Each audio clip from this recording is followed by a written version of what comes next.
Histoire du jour. Ambition dévorante. Dernière partie.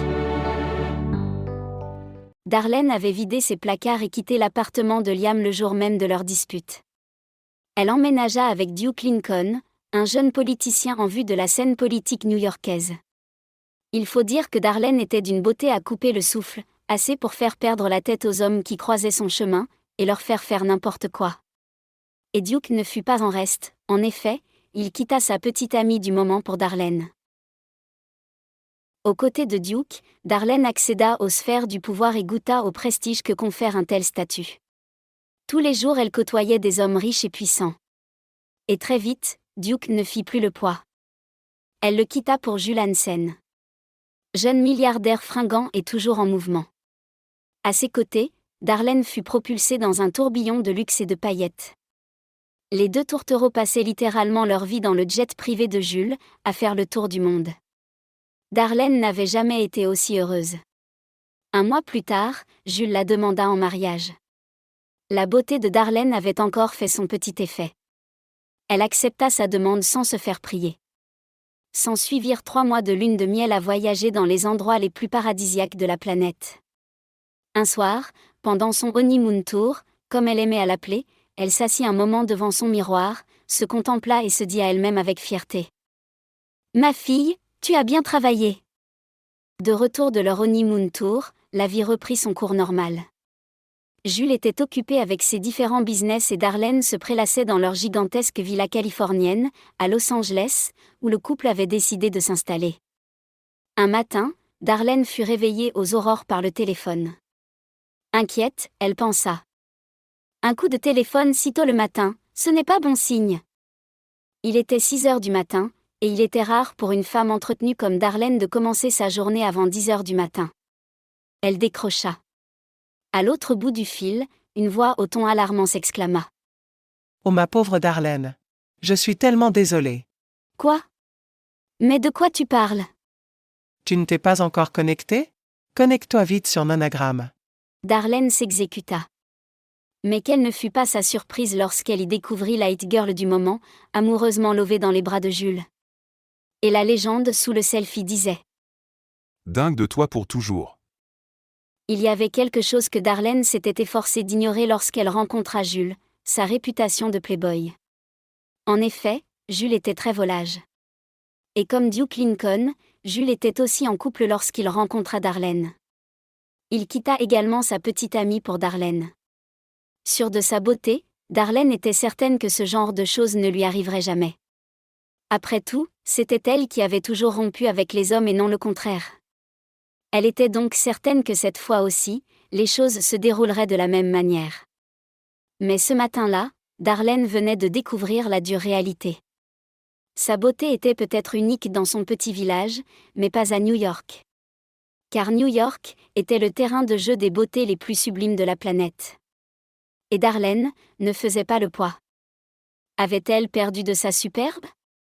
Ou était-ce la ville de New York qui comptait un nombre incalculable de beautés, à tel point que la concurrence en était plus féroce ? Ou peut-être était-ce l'homme ? Après tout, Jules avait plus d'argent et d'options en matière de femmes que tous les hommes qu'elle avait connus. Perdue dans sa réflexion, Darlene n'entendait plus son amie, qui persistait à lui parler à l'autre bout du fil. Fatiguée, cette dernière finit par raccrocher. Après avoir piqué une grosse crise de nerfs et cassé quelques objets dans la maison, elle finit par se calmer. Elle décida d'appeler Jules pour tirer cette affaire au clair, mais il se révéla être aux abonnés absents. Il ne rentra pas non plus ce soir-là comme à son habitude. Les seules nouvelles qu'elle eut de lui étaient les différentes photos publiées sur Nonagram avec celle qui était devenue la nouvelle femme de sa vie. Sa cour d'amis, dont les membres étaient toutes mariées à des hommes riches et puissants, la plaignaient. Mais une fois le dos tourné, elle se moquait d'elle. Très vite, les invitations se firent plus rares. Un mois plus tard, ses amis avaient coupé les ponts avec elle. Et oui. Le monde des riches était un monde bien cruel pour les gens qui tombaient en disgrâce. Un mois s'était écoulé, et Darlene n'avait reçu aucune nouvelle personnelle de Jules. Il avait complètement disparu de sa vie. Le seul endroit où elle pouvait le voir était sur Nonagram, où sa nouvelle conquête postait régulièrement des photos de leur tour du monde. À la vue de ces postes, Darlene soupira de désespoir. Je me suis fait avoir. Ce menteur a littéralement un mode opératoire. Se dit-elle. Comme on le dit souvent, pas de nouvelles bonnes nouvelles, n'est-ce pas? Eh bien, Darlene aurait dû s'y fier. En effet, elle reçut bientôt des nouvelles personnelles de Jules, ou dirons-nous plutôt, de son avocat. Ce dernier se présenta à la villa avec des documents. Après que Darlene et l'avocat aient pris place, il alla droit au but. Sans autre forme de procès, il sortit des documents de son attaché-caisse et lui demanda de les signer. En prenant connaissance du contenu, elle s'aperçut qu'il s'agissait d'une demande de divorce. D'abord choquée, elle resta immobile, puis, outrée, elle refusa de signer. L'avocat lui fit alors comprendre que leur mariage avait pour base un contrat prénuptial, qui ne lui donnerait droit à aucune compensation en cas de divorce. Cependant, son client ayant du cœur, avait décidé de lui donner un cadeau de séparation, sous forme pécuniaire, à condition qu'elle signât les papiers du divorce, ainsi que l'accord de non-divulgation qui lui serait présenté. Elle essaya de protester, arguant qu'elle n'avait signé aucun contrat prénuptial, mais rien n'y fit. Sa signature était bien sur le contrat. Elle se rendit alors compte que Jules lui avait fait signer ce contrat à son insu. Il est vrai que la paperasse n'était pas du tout son fort. De plus, elle lui faisait confiance. Dos au mur, elle demanda. Quel est le montant de la compensation auquel j'aurai droit? Un peu gêné, l'avocat répondit. 5 000 $. À cette réponse, Darlene manqua de défaillir. 5 000 $?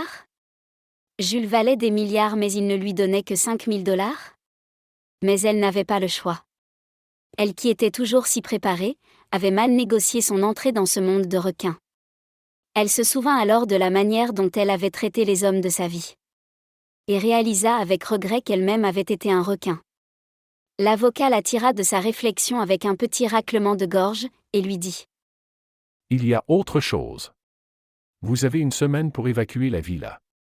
Si vous êtes encore dans les lieux, dans une semaine, vous encourez une expulsion. Mais la bonne nouvelle est que mon client ne vous réclamera pas le remboursement des objets cassés dans la villa, vous savez, ce que vous avez cassé lorsque vous avez appris la nouvelle.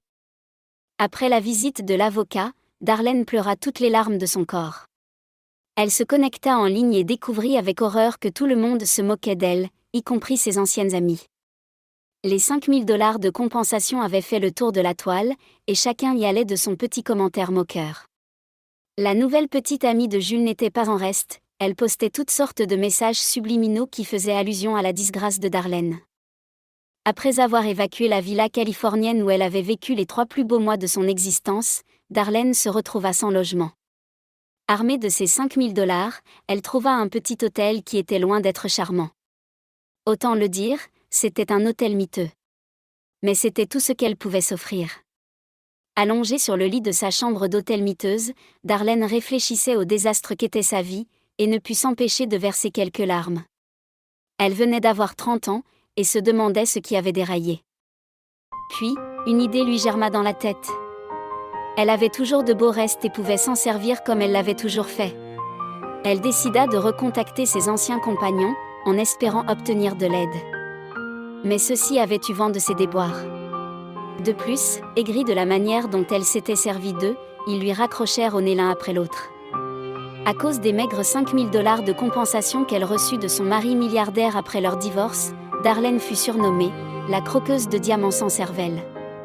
Honteuse et méprisée de tous, elle prit une décision qu'elle n'aurait jamais pensé prendre, quelles que fussent les circonstances. Elle décida de repartir dans sa ville natale. De retour à Mont-River, les choses ne se révélèrent pas meilleures pour Darlene. L'écho de sa disgrâce avait voyagé jusqu'à la petite ville de ses origines. De ce fait, les gens qu'elle croisait se retournaient et chuchotaient sur son passage. Moquée par toute la ville, Darlene était humiliée. Elle se cloîtra chez elle et larmoya pendant des jours. Lali, son amie d'enfance, était la seule qui lui montra de la compassion. Elle lui rendit visite pour la consoler. Lali était mariée depuis 10 ans déjà, au marchand de fruits secs rencontré il y a quelques années sur le marché. Le couple avait une petite fille. James, le mari de Lali, était avocat. Son cabinet d'avocat avait pignon sur rue et était très fréquenté. Au moment de leur rencontre sur le marché, il y a quelques années, James donnait un coup de main à son oncle qui était marchand de fruits secs. Plus tard, il quitta la ville pour poursuivre des études de droit et revint dans sa petite ville pour y ouvrir un cabinet et épouser Lali dont il était très amoureux.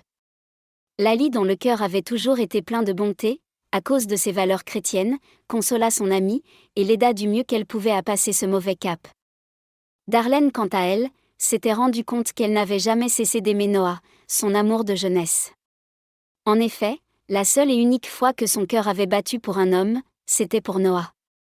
Cependant, elle était consciente qu'elle l'avait profondément blessé. Elle brûlait de savoir ce qu'il était devenu, mais n'osait pas demander de ses nouvelles à Lali, car elle se sentait honteuse. De son côté, Lali, qui avait toujours su que Noah était le grand amour de Darlene, ne voulait pas enfoncer le couteau dans la plaie, en lui en parlant. Les deux amies n'abordèrent donc pas ce sujet. Quelques semaines plus tard, nostalgique, Darlene se rendit au parc aux fleurs. Elle s'assit sous l'arche même où Noah l'avait demandé en mariage 12 ans plus tôt, et laissa errer ses pensées. Soudain, une petite balle atterrit à ses pieds, et la tira de sa rêverie. Elle appartenait à un petit bout de chou de 4 ans qui apparut aussitôt devant elle. À la vue de ce petit bout, elle s'émerveilla. « Qu'il est beau ce petit !» Elle ne s'était jamais posé la question de savoir si elle voulait des enfants. Mais la vue de ce bout de chou l'y fit penser. Le petit garçon ramassa la balle, puis, regardant Darlene avec ses grands yeux noirs, il déclara. « Tu es triste, madame ? Je peux te donner un gâteau si tu veux. » dit-il en sortant un petit paquet de biscuits secs de sa poche. Elle lui sourit et répondit. « Non, mon ange. Mais c'est très gentil de ta part. » Pas très loin de là, une voix se fit entendre. C'était le père du petit garçon qui l'appelait. « Noah ? Noah, je t'ai pourtant dit de ne pas t'éloigner. » En arrivant près du petit garçon, l'homme resta interdit. « Darlene ? » s'exclama-t-il. « Noah ? » s'exclama Darlene tout aussi surprise. « C'est ton fils ? » Oui, ma copie conforme et ma fierté. Mais qu'est-ce que tu fais ici ? Je vois que tu n'as pas entendu parler de ma disgrâce. Pourtant j'ai l'impression que toute la planète en parle. Ah ! Ça ? Oui. Je suis désolé. Tu n'as pas à l'être, je l'ai bien mérité. Ne dis pas ça. C'est normal d'avoir des rêves et de vouloir les réaliser. Tu as toujours été très passionné. Ouais. Répondit Darlene sans conviction. Le problème est que je m'y suis prise de la mauvaise manière et j'ai blessé des gens au passage. Dit-elle en évitant le regard de Noah. Pendant qu'il parlait, elle eut le temps d'observer Noah et se rendit compte qu'il n'avait pas changé d'un iota. Il était toujours aussi beau. À cette pensée, son cœur se mit à battre comme jamais il ne l'avait fait. Elle se rendit alors compte qu'elle n'avait jamais cessé de l'aimer. De toute sa vie, son cœur n'avait battu que pour un seul homme. Et c'était Noah. Mais à l'époque, elle était bien trop préoccupée par ses ambitions pour s'en rendre compte. Elle dirigea à nouveau son regard vers le petit garçon et osa une question. « Si c'est ton fils, cela veut dire que tu es ? » Marié. Oui, je suis marié. Ah. C'est bien. Dit-elle, en forçant un sourire pour cacher sa déception. Bon, c'est l'heure de rentrer. Je vais ramener cette petite terreur au bercail où sa mère va s'inquiéter.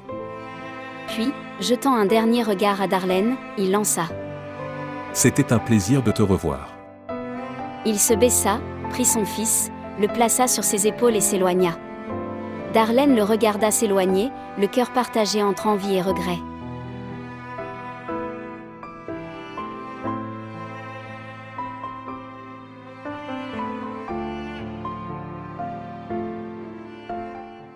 Si vous avez aimé cette histoire, n'oubliez pas de liker et de vous abonner pour plus d'histoires passionnantes.